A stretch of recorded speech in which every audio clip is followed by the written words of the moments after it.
Welcome back, YouTube. Time Fragrances here, bringing you my top 5 in my collection. This was a lot of times asked when they see my collection or we discuss collections and stuff, what are my top 10? I wanted to take it a step further and break it down into niche, designer, and indie.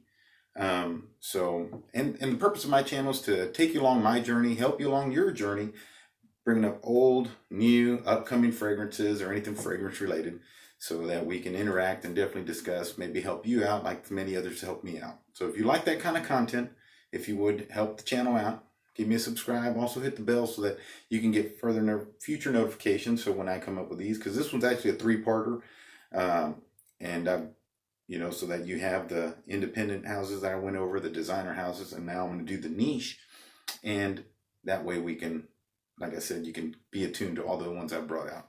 So without further ado, I'm going to give you 5 of my niche that make my niche. And by niche, we're talking about stuff that's primarily just cologne house. They were making fragrances. Now, some designers have a private line that is obviously more expensive than the regular line.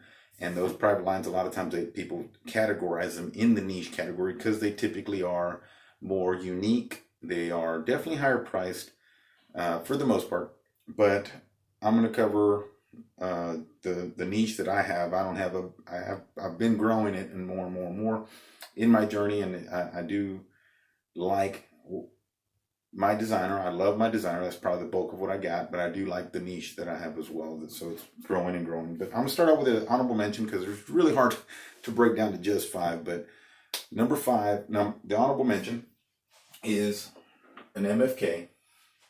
It's Amorous Homme. Okay. I don't think it gets a lot of hype in the community.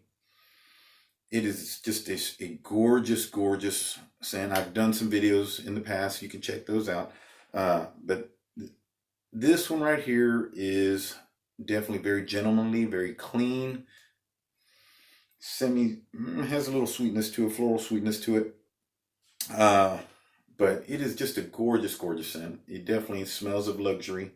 And as MFK, I think, does a very great job. Really great blend. It's fairly linear, so it's not going to be one of those that evolves and changes that much. But it does what it's supposed to do. It makes you smell really, really good, really luxurious. Definitely. But that's my honorable mention right there. Now, 4, I'll start out with, there ain't really a particular order. I'm just putting this one because I just grabbed an MFK, but one of my top 5, I actually wore this my scent of the day today, Grand Soir. If you like amber, this is just gorgeous. And this one, again, is pretty linear. You're going to get the same thing through and through, but I wouldn't want to change it. I love the smell of it. It lasts all day. It sprayed at 7 a.m. this morning. I was still getting it at 5 in the evening. And I work outside, so I'm moving, getting, definitely sweating and stuff like that. And it still kept on going. But it is just a luxurious, gorgeous amber scent. You probably see it on all the groups, things like that. But definitely must have my top 5 for sure. It is a little, being from the South, I do think once summer rolls around, this is going to not be getting much wear. It's just being outside or being in the heat that we have down here. I don't feel like it's going to work the best. But if you're in an air-conditioned area, climate-controlled, you might be able to pull it off. Be a little light on the trigger because it does come off pretty strong, pretty good. So it does perform really well, and off of my skin at least. Now we're going to go with, you probably see this one too quite a bit, Elysium. I think this is, this is, can lean spring, summer, but I think it's has the depth in it and the sharpness in it to be able to cut through any season for the most part. If you want to smell fresh and clean, it has it's just a very gorgeous scent. I think that it deserves to be in any collection. For one, it's a gorgeous bottle, but the juice itself really, really works, really pushes, really performs off my skin, and I get a full day's wearing off of it. But it's just a gorgeous, gorgeous scent. Had to make my list. It starts getting a little tougher once, I started doing this, and it was like, man, which ones do I go with? You got so many good ones to choose from in the niche realm, I think. But those two for sure. I'm gonna go with a classic. I can't go wrong with this one. It was green Irish tweed, right? This is what inspired Cool Water and those kinds of fragrances. And this thing is just, I think it's gentlemanly. It is clean. It is a versatile scent. You can wear this for any occasion and you will smell like a made man. I think this is just a very, very gorgeous, classic, timeless scent. Been around for a while. I was thinking, put in a Ventus. I think that's kind of a lot of people say that, but I just think that this one, for me, is more a must in my collection. Although I have a Ventus, this one just beat out the other Creeds. Yeah, I think it just really, really works well. Now, I just got this one not too long ago, and it quickly climbed the ranks. It is just a very gorgeous, gorgeous scent, in my opinion. Bottle's beautiful, but the scent is even that much better. This is Oud for Greatness.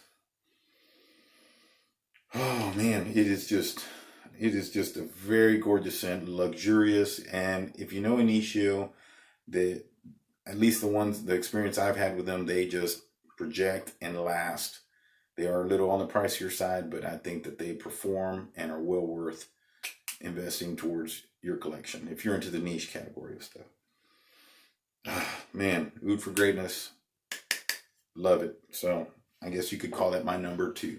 But my number one, you could call it, or a must-have in my collection. And I just covered it with the Fragrance Fanatic. But so I have an actual breakdown of this one. This is Spirito Fiorentino from Tiziano Ferenzi.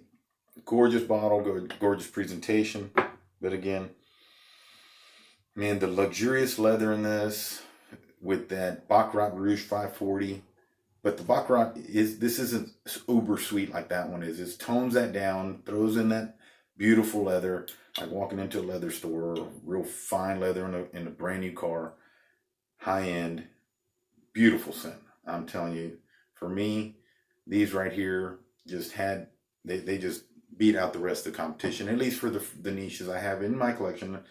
And man, if you haven't had a chance, get some decants. I definitely don't encourage blind buying unless you really, know your notes and really can make your decision on just notes themselves. But I think the blends in these are phenomenal.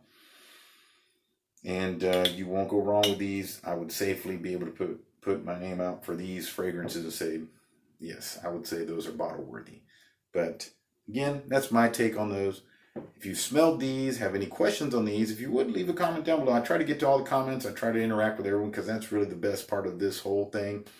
Getting to interact with you guys, getting to interact with other reviewers, and just having a great time with that. So if you see anything that you like for me to review or have a topic, this was kind of brought on with, again, when people asked, quite a few people in comments, whether in Facebook groups or here on the channel, say, hey, what's your favorite 10 or what's your top 10? And a lot of guys have done top 10s of their collection.